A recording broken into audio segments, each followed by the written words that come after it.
Ever since the Liberty Falls review we had last month at COD Next, things have kind of spiraled a little bit out of control. The lackluster reception the map had effectively killed a lot of the hype for Black Ops 6 Zombies, and it somehow was so bad that it managed to literally wipe the entire last month beforehand from everyone's mind and rewrote history. Now here's the truth about Black Ops 6 Zombies.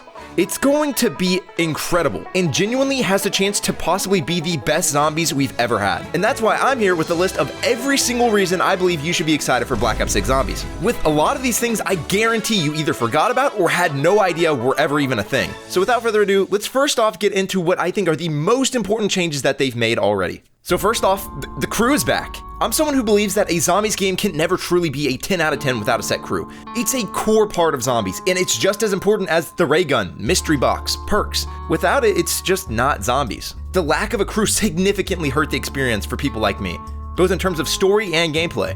Not only was I not interested in the story whatsoever due to not having an attachment to who I was playing as in the map, and the fact that there weren't any quotes there to kind of plant those interesting story elements and get me thinking about stuff, just none of that was anywhere to be seen. And also just the crew helps immerse you within the gameplay. And you know, their quotes were oftentimes pretty funny, and it just made playing the game more enjoyable. As every once in a while, Rick Toffin would just say something about his balls, or Dimpy would say, "Hey Treyarch, I need him to give me Juggernaut." I am beyond happy that they're back. And it's unfortunate that we don't have them on Liberty Falls, but they will be on every single DLC map going forward. Boom, my biggest complaint already fixed. Another huge complaint I had about Cold War was how the weapons and attachments worked. So I don't know about you, but I hated in Cold War when I would hit the box or get a wall gun and they would just have some random thermal scope on it or whatever. Ew, gross. And then I had to pause the game and then go over to the blueprints tab and find one to swap to it. Oh, wait, that didn't work. Go do it again, because every single time it doesn't work the first time. And you have to go pause and go do it again for every single weapon. Yeah, no wonder I never wanted to hit the box or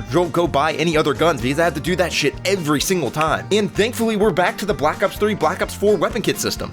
So now all guns will have all of their attachments and camos that you have set automatically applied to them whenever you get them in game, whether it's your loadout, wall gun, box gun. Oh, thank God. And this next one is huge. The original Pack-a-Punch system is back. There was almost nothing in this world more disappointing than booting up Cold War Zombies on launch day, pack-a-punching that 1911 just to be met with pain. Ugh, disgusting. It's actually just called pain, like Treyarch, you little sneaky bastards. And I'm more than happy to finally say that those unique abilities when you pack-a-punch weapons like back in the day, for the first time since Black Ops 4, is back. If you don't believe me, going off of that, here's the Mustang and Sally's. Someone actually got them when playing Liberty Falls at COD Next. This is one of those things that no one is talking about, but it actually does so much more than people realize. You know, the Pack-a-Punch and the Rarity basically do the same shit right now. They up the damage on your gun, woo, it's so cool. But giving Pack-a-Punch the ability to give guns unique effects again is really gonna help not just differentiate it from the Rarity system by kind of giving it a different use, but it's also gonna encourage people to try out new guns again. Because, you know, no matter what gun you get, if you just throw it in the Pack-a-Punch machine, who knows what's gonna happen. And another huge complaint I had about Cold War is that I missed those original Zombies maps. Ever since Cold War, almost all of the maps we've had have been basically plopped over from campaign, multiplayer, or Warzone, with little to no zombifying on top of that. But again, since the first time since Black Ops 4, we're finally getting those fully original from the ground up maps again for zombies. While Liberty Falls might even look a little bit multiplayer-y, at least it's a zombies exclusive map, you know? And the last thing here I want to talk about is how the intel now supplements the story. They're now going to be more focused on telling the story through in-game dialogue, Easter eggs, and cutscenes. The thing is, a lot of people crap on the new story, but the Dark Ether story is actually super interesting if you look into it. But the problem is that no one cared because we had no crew, there was no intro cutscenes on like 90% of the maps, and literally all of the actually interesting stuff was locked away in the menu somewhere, surrounded by hundreds of other pieces of slop. This is just a fantastic change, and big thumbs up for me on that one. So as I've said, they've already fixed all of my biggest problems with Cold War, except for I guess the easy difficulty. And so if I gave Cold War like a 6 or a 7, by default, I could see this game already being like an 8 or a 9. But the thing is that we're not even done yet. So let's get into the other great changes made that either fixes things or moves things in the right direction for modern zombies. So first up, they are all in on round-based. This year we've got round-based only. No random outbreak mode being plopped in this time. And you know, they just put their money where their mouth is by announcing Liberty Falls is actually being fixed. All the feedback us as a community has been giving to them, they've actually listened. Treyarch announced that they've been working on the visuals of the map to make it more zombified, and it now apparently has a more moody look to it. And they also confirmed that there are atmospheric changes to the map that happened during the Easter egg. And so some of the giant problems we have with the game right now are actually being fixed before launch. And if that doesn't show they're all in on zombies, I don't know what does. So next up, I want to talk about augments. So something I really didn't like about Cold War was the Ethereum upgrade system. They were just way too easy to unlock, and they essentially just put the game on super ultra easy mode forever. And they pretty much fixed this with augments. They essentially act as pro perk buffs that you can kind of spec into and upgrade and unlock, but you can only use one major and one minor at a time. So instead of having these 5 crazy buffs all at once, you now only have one big one and one small one. And while I do prefer something like in-game progression for something like this is honestly the best way they could have done it in terms of out-of-game progression. And guys, Terminus looks like zombies. Yes, okay, Liberty Falls didn't look the best when we saw it. Not only are they listening to our feedback and changing it, the other map already looks amazing. They nailed the look and feel of zombies here, and it really reminds me of like the Black Ops 1 days. If you really think Black Ops 6 doesn't look like zombies, go watch the Terminus game. Go watch the Terminus. Another cool thing is that they're kind of going back to those eerie enemy designs. The new creature designs we saw on Terminus reminds me of the good old days of zombies, leaning more into that spooky horror type vibe. I think these new enemy designs are a great step in the right direction. But here's the big one. Easter eggs are going to be more difficult. So they announced that Easter eggs are going to be hard once again. And I think this is a fantastic change. Easter eggs should be a challenge. And they said that difficulty-wise, it's probably going to be similar to around Black Ops 3 level of difficulty, with the exception of stuff like the bone step where you had to craft a lady or whatever you had to do. And here's another one that a lot of people aren't talking about. Double Tap 1.0 is back.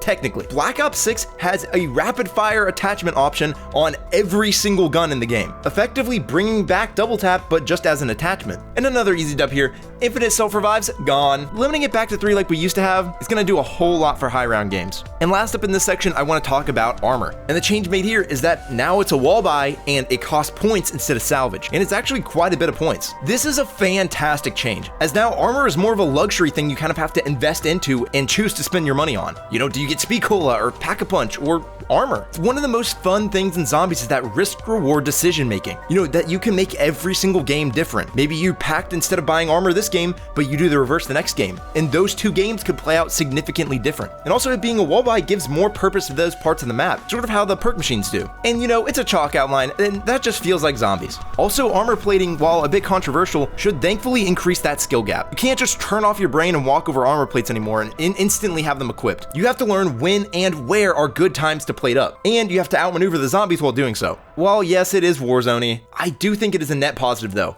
And so with those great changes to modern zombies mechanics covered, let's touch on the new and returning quality of life features in Black Ops 6 that are going to make the game that much better than it already is. So first up, the customizable HUD. This one is huge. And it's honestly, I think, one of the greatest things Black Ops 6 has done so far. For years, one of the biggest complaints has been the HUD. For those who don't know, literally any element can be turned off. That means all of the dog shit, medals, damage numbers, stupid killed zombie feed, minimap, health bars, all that junk almost no one likes, you can turn it off. And so those who like the features and those who hate them can now coexist and both enjoy the game. And fun fact, we're gonna have these HUD presets with one of them being a classic Black Ops 3 style layout, but they're also working on a fully custom editor. And this is gonna allow you to resize and rearrange the HUD exactly how you want it. And finally, aside from all of that, HUD elements are actually being adjusted by Treyarch for launch. And we'll actually get a look at it here soon when the next Zombies blog post drops. This one's just a nice one. The music player's coming back. It's honestly one of the most underrated features from Black Ops 3 and especially Cold War. Whenever it's added, we're going to be able to jam out to classic Zombies music on the menu or even in-game while you're going for high rounds. Another cool quality of life thing is that friends are going to be able to join your game at any time. So you know, if you just started your game and you're on round 5 and a friend just got on, you don't have to end the game anymore. They can just join, no problem. And even if someone lags out on a super high round now, they can just join right back. But the absolute best quality of life change I think they've ever made in Zombies is solo save and quit. And so I'm sure you've heard of this one, but essentially how it works, you've got one slot to save any solo match at any point in time, and then pick it up at any point in time in the future, whether it's one day later or next month. But it gets even better, as it actually autosaves upon a disconnect or crash. And so even if we have a Black Ops 4 launch crashing situation or a MWZ server instability thing, or even if your internet just goes out, in solo it just doesn't even matter, as you'll always be able to pick up exactly where you just left off. So with all those quality of life features covered, to cap things off, I want to talk about a bunch of new and returning things coming to Black Ops 6 Zombies. First up, Gobblegums are back, but this time they're actually all earned in-game, so not pay to win anymore. And you know, it's just a new incentive to constantly play and earn. Like something like the Ethereum we had in Cold War, you know, it eventually had a cap and you would pretty much hit that very, very quickly. But now this is an infinite thing to kind of grind for. We've got both new and returning gums. And you know, even if you don't like Gobblegums and you don't plan on even using them, we still got Whimsicals, all this wacky fun stuff that can be added now. And speaking of Gobblegum, a lot of these machines have actually gotten gotten a redesign, with the Gobblegum being one of the best ones. It's got this new spooky Mr. Peaks kind of look to it where it's all purple. It just looks even more like zombies, and it even has a perk jingle now. Like, come on, dude, that's sweet. And the armory stand doesn't look stupid anymore, and it actually has like an AI drill instructor guy who yells at you to upgrade your stuff. And another crazy thing is we're getting another new map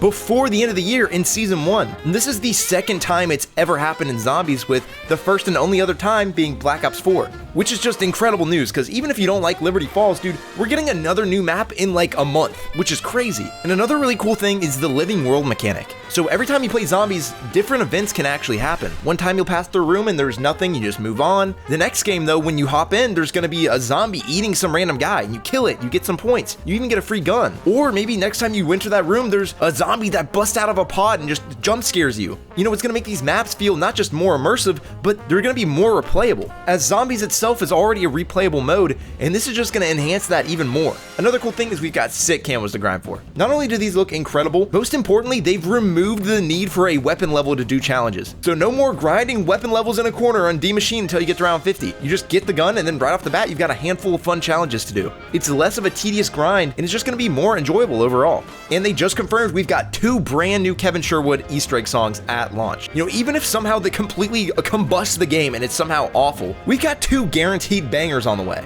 Another cool thing is Omni movement. Now, if you played the beta, you know that it's so much fun. The fluidity of it kind of reminded me of back in the day playing Black Ops 3, which the community regards as having the best movement in zombies history. Plus, on top of all that, we've got the flop back for the first time in round-based zombies since Black Ops 2. And this next thing is a huge one. Terminus is actually the biggest round-based zombies map we've ever had, with the most amount of side Easter egg content ever. The last biggest map with the most amount of Easter eggs was Shadows of Evil, my personal favorite map of all time. And it's supposedly bigger and has more content than that, which had 2 music Easter eggs, a Pack-a-Punch quest, the main Easter egg, the sword upgrade, the Arnie's upgrade, the shield upgrade, the trip mine upgrade, the black and white mode, free points, the round skip, the Margot mask, the buildable wonder weapon, and so on. It's more than that. We've even got leaks of stuff like Grief returning and a potential classic mode coming. You know, as they say, only sprinkle a grain of salt when consuming these leaks, but assuming they might be true, Grief was so much fun, and I think would be a great companion mode to play on those traditional round-based zombies maps. And even if you're not super competitive, just thinking about playing an 8-player game of zombies on Black Ops 6 sounds awesome.